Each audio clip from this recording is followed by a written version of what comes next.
Hello, I'm so happy that you've joined me today. This video is about how we can detach from chaotic people and our anxious attachments to them. I'm Dr. Sharon Martin. I am a licensed psychotherapist and the author of the Better Boundaries Workbook and the CBT Workbook for Perfectionism. Let's start off by defining what we mean by chaotic people. When I use this term, I'm really talking about folks in your life who have a lot of drama, a lot of upset, mood instability, unpredictability. They frequently have crisis situations. This could be related to substance use or mental health issues. Any number of causes can be at work here. But essentially, their behavior causes a lot of upset, anxiety, worry, and angst for you. So it's difficult to be around, difficult to deal with people who are experiencing a lot of chaos in their life. And you may find yourself worrying about them a lot, wondering how they're doing, what they're doing. It takes up a lot of space in our minds. It eats up our emotional bandwidth. So it's draining to have a lot of chaotic folks in our lives, or even just one can be draining, frankly. And then what happens is we often get tangled up in trying to help them, get them to change. But of course, this doesn't really work.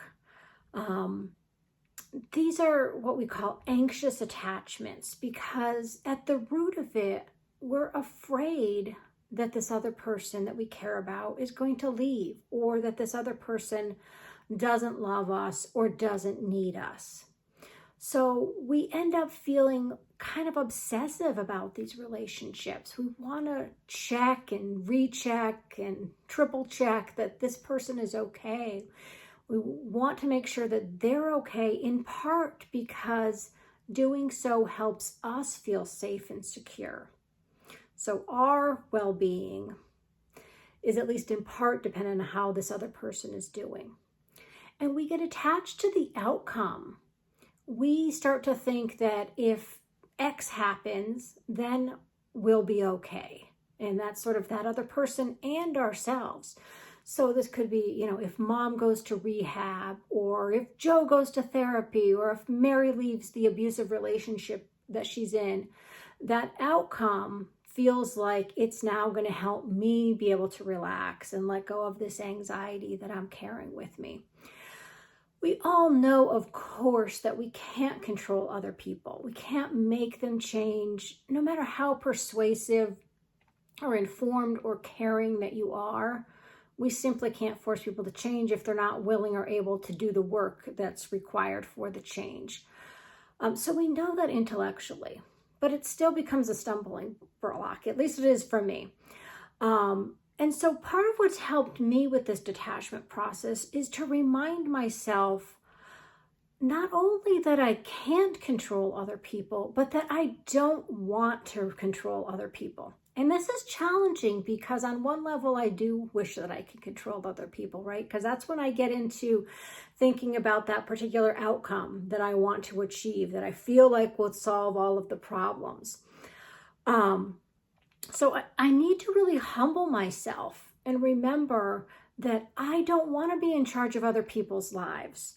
I don't want that responsibility. That's huge, to take on all of somebody else's problems and issues and make sure that they're okay and be in charge of their well-being and their health and their peace. Really, I want to just be in charge of me and my life. That's all I can manage, really. Practically speaking, that's all I can do.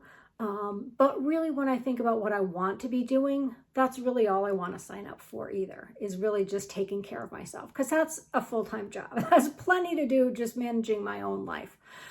So detaching helps us to differentiate other people's problems and issues. That's what they're doing over here, and I'm over here with my stuff. And there's a boundary, right, that differentiates them from me. And it's my job to hold that boundary, because if I don't, I start to get consumed by other people's problems, and that starts to weigh on me, and I get stuck in that anxiety loop again. And I'm trying to control them and control the outcome, which I really can't do despite how, as much as I try. So I want to encourage you to think a little bit about this idea and see if it can be helpful to you.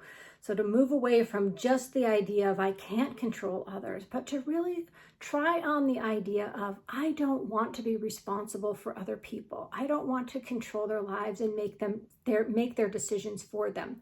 What I really want is for the people that I love, for them to be responsible for their own well-being.